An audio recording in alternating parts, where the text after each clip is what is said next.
시청자 여러분 안녕하십니까, 홍용락입니다. 대한민국 국민이면 누구나 한미동맹이 무너지면 대한민국 자유민주주의 체제가 무너질 염려를 많이 합니다. 그런 생각도 얼핏 들 수 있겠죠.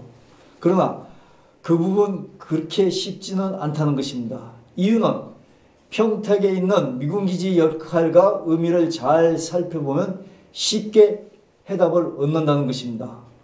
오늘 이 문제에 대해서 정통한 한 분을 모셔서 그 얘기를 들어보도록 하겠습니다. 먼저 모시기 전에 홍영학TV는 정권의 보수 유튜브 탄압 정책에 맞서서 시청자의 알 권리와 시청권 확보를 위해 끝까지 시청자 여러분과 투쟁할 것을 캠페인으로 전개하고 있습니다. 시청자 여러분들의 관심을 부탁드립니다. 오늘 모실 분은 민주공화당 조시철 연수원장님이십니다. 안녕하세요. 네, 안녕하세요. 예, 우리 공화당입니다. 우리 공화당 죄송합니다. 예, 우리 공화당. 제 요번에 더 확대되면 예, 제가 감사합니다. 예, 저희도 헷갈립니다. 예. 또 우리 그 조시철 연수원장님은 실제는 목사님이시기도 합니다. 자원봉사 겸 또 거기서 당에서 활동을 하십니다. 해외에서 또 오랫동안 사역을 하셨습니다. 그래서 해외 정보 등에 정통하시고 또 다방면에 해박하십니다. 그래서 지난번에 지소미아에 대해서 우리가 피상적으로 알던 것을 사실 구체적으로 얘기해 주셔가지고 오늘도 그 중에 말씀 중간에 그 얘기를 하실 겁니다만 의외로 시청자들이 반응이 굉장히 많았습니다. 예, 목사님 오늘 또 그 평택 미군 기지에 대해서 말씀을 해주신다고 그랬는데 많은 사람들이 평택 미군 기지가 위치가 한강 이남에 그로 가기 때문에 안보 공백이 분명히 있을 것이다 이렇게 생각했는데 목사님 생각은 다르시네요. 전혀 다르고요. 예. 안보 공백 정도가 아니라 예. 평택에 미군 기지를 세운 거는 예. 한반도를 넘어서 예. 동북아시아 전체, 예. 유라시아까지 커버하는 예.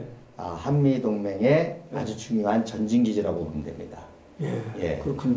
어떤 의미에서 그렇죠? 개인이든 국가든 가장 중요한 게 생존이잖아요. 예. 그 생존의 핵심 키워드가 국방과 안보입니다. 예. 특별히 우리 대한민국과 한민족의 그 생존의 키워드는 예. 그 국방과 안보 키워드는 한미혈맹이죠. 예. 우리는 한미동맹이라고 안 합니다. 한미혈맹이라고 하고 혈맹. 그 한미혈맹의 가장 구체적인 증거가 평택 미군기지입니다. 예. 그래서 이 평택 미군기지가 어떤지를 알아야 예. 그래야 좀 유추해서 말하면 예. 탄핵 내란 사태까지도 이해할 수가 있습니다. 예. 그리고 그걸 해결할 수 있는 실마리까지도 우리가 알 수 있습니다. 예. 자, 한마디로 말해서 예. 평택 미군 기지는 예. 전 세계의 미군 기지가 한 30개 있습니다. 예. 남미에 5개, 예. 태평양에 5개, 예. 중동 지역 아프리카 10개, 그리고 유럽에 5개 한 30개가 있는데 31개. 예. 그 중에 최대 규모입니다. 아, 그렇습니까? 예, 여의도의 5배 정도가 되고요. 예. 규모보다도 더 중요한 거는 예. 최첨단 시설이 들어와 있습니다. 아, 군사시설. 그렇죠. 예. 군사시설이라고 할 수 없고 정확하게 말하면 지휘시설이라고 보면 됩니다. 지휘시설. 그래서 쉽게 표현하면 예. 펜타곤이 평택에 와 있다고 생각하면 됩니다. 예. 미국 국무성이. 예, 미국 펜타곤의 지하 벙커가 여기에 와 있고 예. 거기보다 더 중요한 시설이 있습니다. 뭐냐? 물론 그쪽에 미군도 있겠죠. 예. 그러나 미국은 본토의 위협이 아직 없잖아요, 별로. 그렇죠. 예, 근데 평택 미군 기지는 핵 전쟁을 대비한 시설이 들어와 있습니다. 예. 그렇습니까? 핵 전쟁에도 인류가 핵 전쟁을 해도 예. 평택 미군 기지는 그거를 지휘할 수 있고 예. 그 핵 전쟁을 대비하고 보호하고 지휘할 수 있는 시설이 들어왔다고 보면은 이해가 쉬울 겁니다. 예. 자, 그런 어떤 그 미군 기지가 정말 최첨단. 그 다음에 제가 핵전쟁이라고 하니까 뭐 이북의 김정은이도 물론 방어가 되지만 중국까지 그렇죠. 방어가 될 수 있는 또 러시아까지 보면 그렇죠. 이렇게 방어가 될 수 있는 그런 시스템화 돼 있고 그런 목적으로 들어가 있다는 겁니까? 그렇죠. 예. 그 우리 구체적으로 좀 알 수가 없거든요. 그거 당연히 알 수가 없죠. 우선 평택에 안 가보셨잖아요. 예. 아니 근데 그걸 지금 지금이라도 좀 알면 안심이 될 텐데. 예. 그래서 백문이 불여일견이라는 말이 있잖아요. 예. 그 100마리의 개보다 문재인이 한 마리가 더 나쁘다. 그렇게 이제 비하하는데 그렇게 얘기가 됩니까? 그러니까 미군 기지 아무리 얘기해봐야 직접 가서 보는 거하고는 또 다릅니다. 예. 그래서 제가 이제 우리 똑똑한 청년들, 차세대 지도자들로 키우는 청년들을 예. 제가 평택 미군 기지에 데리고 방문을 시킵니다. 보여줍니다. 그래서 예. 보여주면 얘네들이 안보 불안증이 사라져요. 그래서 미군 철수하면 어떡하냐, 이거 적화 통일되면 어떡하나, 그렇게 굉장히 걱정을 했는데 가서 보면 이제 그 걱정을 이제 덜게 되고 이제 이 시국이라든지 역사 돌아가라든지 이런 걸 이제 이해하게 됩니다. 예. 그래서 종북 좌파가 지금 종북 좌파 문재인 정권이 들었으면서 종북 좌파 독차 빨갱이들이 난리치잖아요. 아주 지세상 만난 듯이 난리칩니다. 그래서 미 대사관 앞에서도 매일 시위를 하잖아요. 돌아가면서 1인 시위도 하고 그 종북 빨갱이들이 그 특별히 청년들 동원해가지고 좌파라고 얘기하시죠? 예, 뭐 종북 좌파, 저 좌파가 아닙니다. 종북 좌파지. 자 하는데 재미난 거는 그들이 하는 구호 보셨어요? 예, 들었습니다. 미군 철수가 아니라 뭐죠? 미군 철거입니다. 철거? 미군 철수가 아니에요. 미군 철거입니다. 평택 다 철거하는 얘기죠. 자, 이게 무슨 얘기냐? 미군 철수는 불가능하다는 얘기예요. 알아요, 다. 북한도 알고 종북 좌파도 압니다. 그래서 철수가 아니라 뭐 하라는 거예요? 철거하라는 거예요. 재밌죠? 예? 걔네 그 미군 앞에서 시위하는 애들은 골수 중에 골수이고요. 쉽게 얘기해서 통일전선부의 지령을 받고 움직이는 애들입니다. 근데 걔네들의 구호가 철수가 아니라 철거라는 거예요. 이게 무슨 문제인지 아시겠죠? 자, 미군 평택기지는 정확하게 말해서 미국 땅입니다. 그러니까 거기를 그렇죠. 들어가려면 출입국 심사와 똑같은 그 과정을 밟아야 돼요. 우리가 해외 나가고 미국 가려면 그 비자 받아서 출입국 심사해야 되잖아요. 평택 미군 기지를 들어가려면 똑같은 프로세스를 밟아야 됩니다. 그리고 그거보다도 더 아주 고도의 그 보안 심사를 합니다. 그리고 들어갈 수 있는 인원도 그 직원이 초청해서 3명까지만 가능합니다. 이 무슨 얘기냐? 평택 미군 기지는 어느 나라 땅에 미국 땅이라는 겁니다. 그러니까 미국 땅이기 때문에 미국이 영토에 아쉬움은 없지만 영토 보존의 욕구는 굉장합니다. 그러면 그렇죠. 평택 미군 기지를 포기하겠어요? 그렇죠. 미군 철수라는 거는 평택 미군 기지를 철수한다는 얘기인데 불가능한 얘기죠. 도저히 불가능한 얘기죠. 아니 지금은 현재 미국이 중국을 견제하기 위해서 그런 역할을 하지만 분명히 한미 동맹을 어쨌든 강화하는 측면에서 중국과의 어떤 우리가 대립을 하고 있지만 만약에 또 이런 경우가 있을 수 있잖아요. 뭐 좀 김정은이하고도 정말 우리가 우려한 것처럼 너무 사이가 좋아진다. 자, 그래서 이제 결론적으로 얘기 드리면 북한도 이 사실을 압니다. 무슨 얘기냐? 적화 통일이 전혀 불가능한 걸 알고 박근혜 대통령 당시에는 박근혜 대통령께서 강력한 한미동맹과 그 자유통일 정책을 추진했기 때문에 그 박근혜 대통령 때는 김정은이가 어느 정도 쫄았는 거 아니 일반 전방 초소에 총기 오발 사고도 내지 말라고 명령했습니다. 아예 총을 깎으러 들어오라고 그랬어요. 왜? 잘못해서 오발 사고라도 나면 그대로 참수작전 들어갈 정도니까. 무슨 얘기인지 아시겠어요? 자, 그러니까 북한 김정은이도 적화탕일 능력도 없고 적화탕일할 의도도 없고 그러나 그거는 못 버려요. 적화통일. 그러나 기회가 되면 언젠가 합니다. 그러나 할아버지 때부터. 그렇죠. 북한의 지금 전략적 최고 목적은 체제 유지입니다. 체제 유지입니다. 그리고 왜 흡수 통일을 두려워하는 거 아니? 흡수 통일을 한다는 걸 결국 자기가 동적 전범이라는 게 인정이 되잖아요. 그러니까 그런 차원에서도 북한은 생존 경쟁을 하는 거예요. 그래서 체제 유지를 하게 되고 그건 언제부터 나오느냐? 박정희 대통령의 78년도부터입니다. 78년도부터 우리는 남한 체제에 졌다라는 걸 북한이 인정을 했어요. 그러니까 그때부터의 북한의 모든 전략은 체제 유지입니다. 그래서 문재인이가 얼마 전에 이상한 말을 했죠. 아무도 넘보지 않는 나라. 들어보셨죠? 예. 그게 북한의 전략 용어입니다.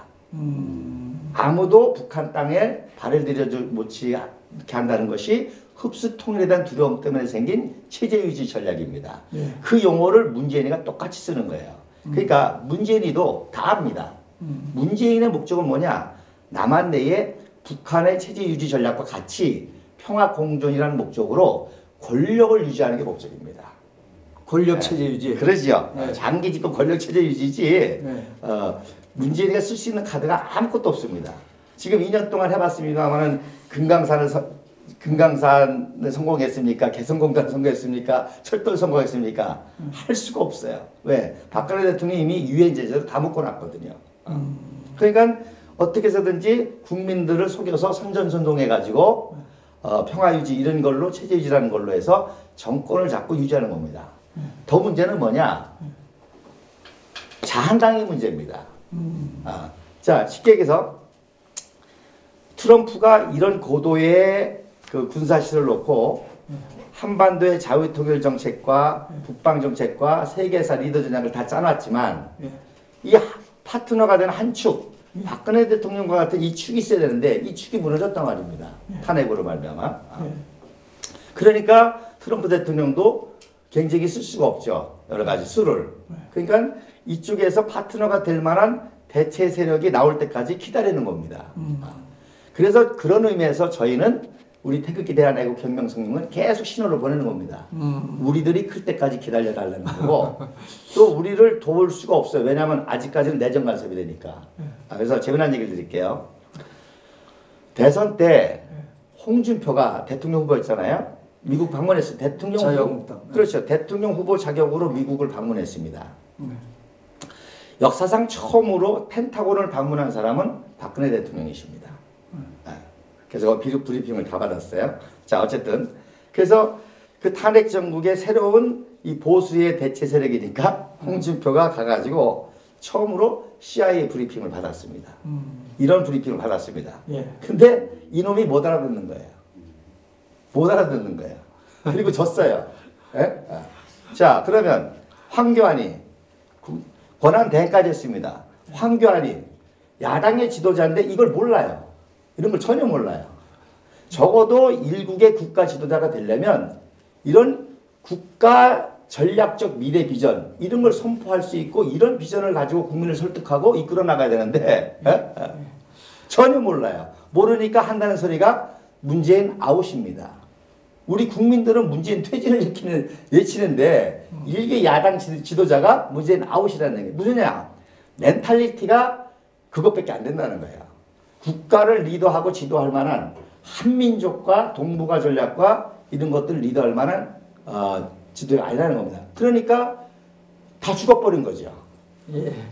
하여튼 뭐 저기 조시철 목사님이 우리 공화당 연수원장이십니다. 예. 그러다 보니까 당의 입장에서 얘기를 좀 해서 시청자 여러분들은 헤아려서 들으시기 뭐 바랍니다. 당의 입장이기도 하지만 저는 우리나라 지금 나라의 현실 얘기하는 겁니다. 예, 현실 얘기. 예. 그 부분은 제가 좀 더 여쭤보고 싶은 게 바로 김정은이의 목적도 우리는 기본적으로 알고 있기는 일반 국민들은 남한을 적화 통일하는 거다 그런 걸로 알고 있고 또 이 문재인 대통령도 지금 현재 그 우리를 그 연방제해서 뭐 심하게 얘기하면 김정은이한테 이 대한민국을 헌납한다 뭐 이렇게 얘기하는 보수 우파 그 쪽도 얘기도 있는데 그러니까 보수 우파가 예. 이해를 역사에 대한 이해를 잘못하는 거예요. 예. 그러니까 무조건 야 적화통일 위기인데 야 반문연대 해야지 이러니까 전혀 트럼프 정책과 우리나라 역사의 흐름과 전혀 맞지 않는 지금 그 부분을 가려가는 거죠. 그 부분이 지금 김정은이는 또 체제 유지고 그 문재인 이 정권도 자기네들이 정권을 유지하는 게 당연하죠. 그 목적이고 다른 목적은 없다. 그렇죠. 이하도 이상도 아니고 거기에 할 수도 그 그렇지. 미국의 영향인데 미국이 평택 기지를 가지고 있기 때문에 그게 상징적으로 그렇게 될 수밖에 없는 것이다. 이런 얘기 아니겠습니까? 그래서 이제 아까 왜 한강 이남에 내려왔냐 그렇게 예. 얘기하셨잖아요. 예.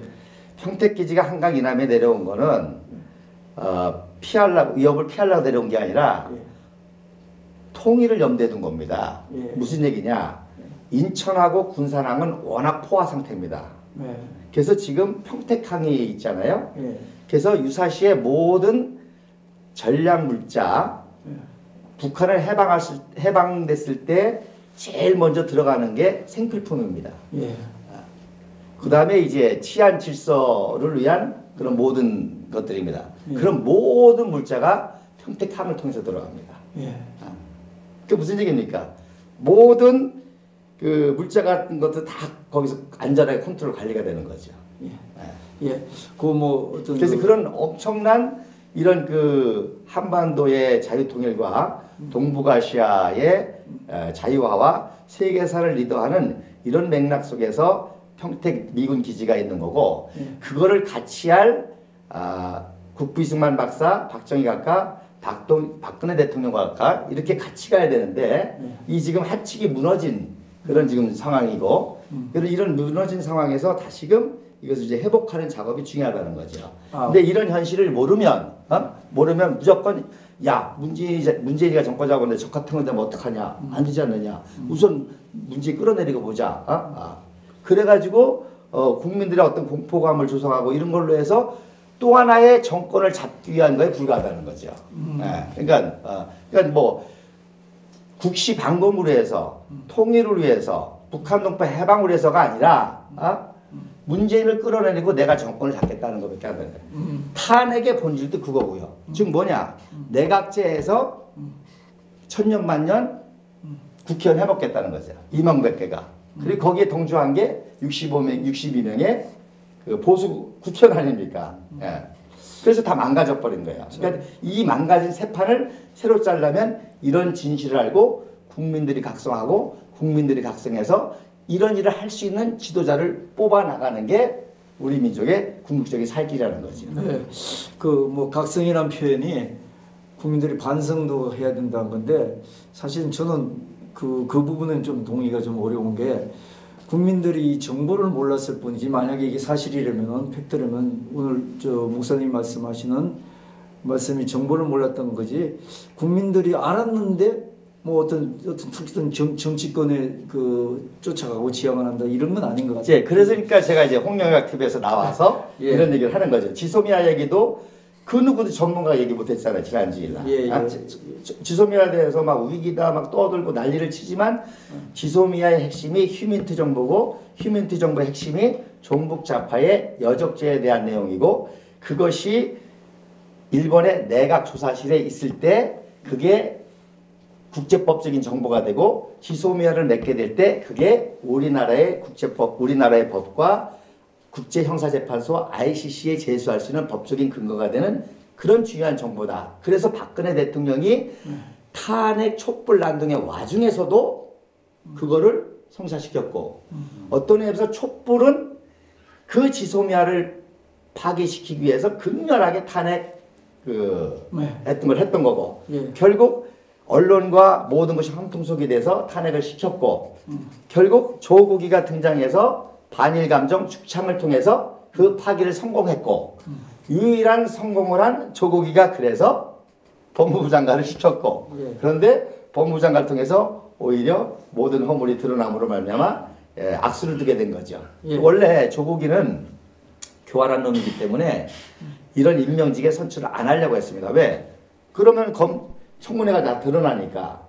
그랬는데 이 공적이 되어지는 바람에 그리고 임종석 날라갔죠. 이재명 날라가죠. 김경수 날라가죠. 다 날라가면서 차기 후보로 뜨면서 쉽게 해서 교만해진 거예요. 그래서 나왔다가 작살을 한 거죠. 근데 그렇게 교만하게 된 게 뭐냐? 지소미아를 파기한 공적을 세웠잖아요.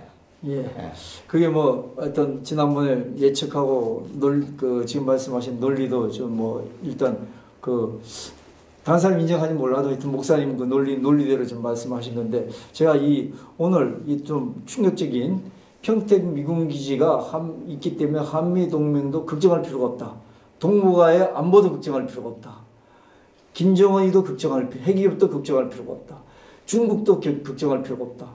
단지 우리는 이 정권이 이런 걸 빌미로 저기 정치를 계속적으로 자기네들이 정권을 잡으려는 것을 경계해야 된다. 이 말씀으로 정리를 하시는데, 자, 조금 이렇게 이 합당한 논리가 되려면은 요 부분이 좀 있어야 될 것 같아요. 지금 평택 미군 기지를 통해서 우리 안보가 걱정할 거 없다. 뭐 말씀은 좋으신데 외교적으로나 이런 데서 차라리 뭐 이북은 그렇다, 북한은 그렇다 치더라도 중국 같은 경우에 이 평택 미군 기지에 대해서 뭔가 예민한 반응을 보인 적이 별로 없지 않습니까? 볼 수가 없죠. 이건 군사 보안성이기 때문에 저도 이제 이렇게 객관적으로 얘기하지, 이거는 고도의 군사 보안이기 때문에 아무도 얘기할 수 없는 문제입니다. 중국도 이 평택 미군 기지에 대해서 아무런 얘기도 할 수 없어요.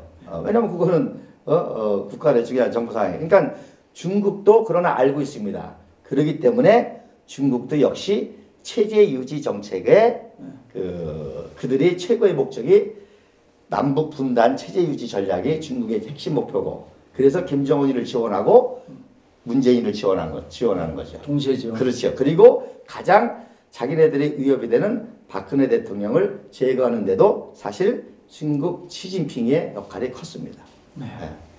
하나 제가 역을 한번 여쭤볼게요.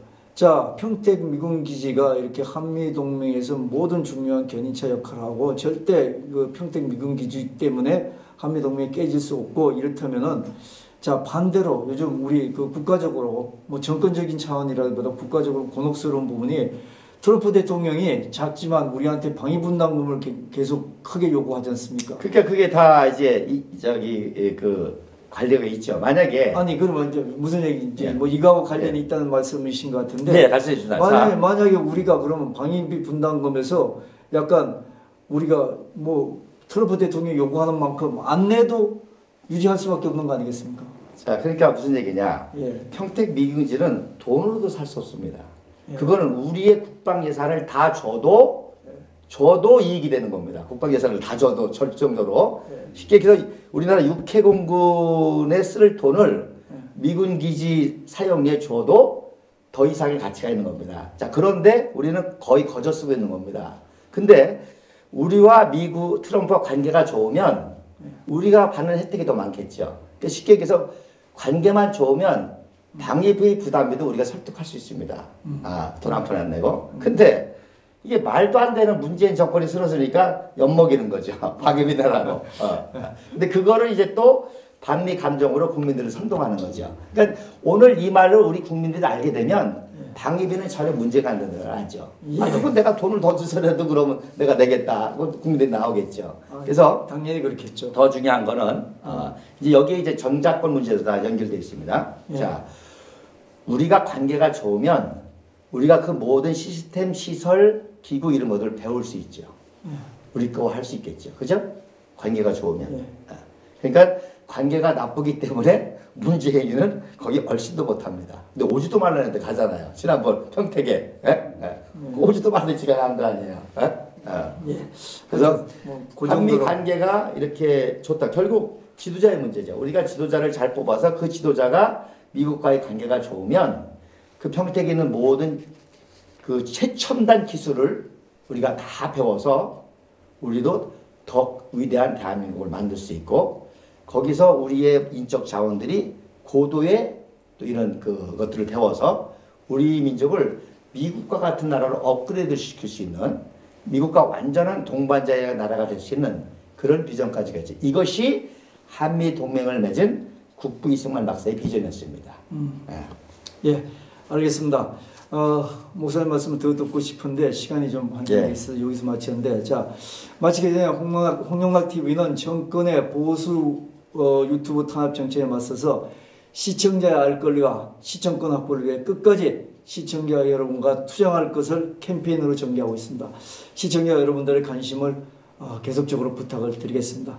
목사님 오늘 말씀하신 우리 공화당 조시철 연수원장님께서 말씀하신 내용은 사실은 아직 일반화된 내용이 아니라 공론화를 위한 하나의 어떤 제언으로 저희들이 생각했으면 좋겠습니다. 하여튼 목사님 개인적으로는 이렇게 유용한 정보를 저희 방송에 나와서 해주셔서 너무나 감사드립니다. 예. 다음에도 더 많은 좋은 얘기 부탁드리겠습니다. 예, 그래서 고맙습니다. 이제 마지막 멘트로 예.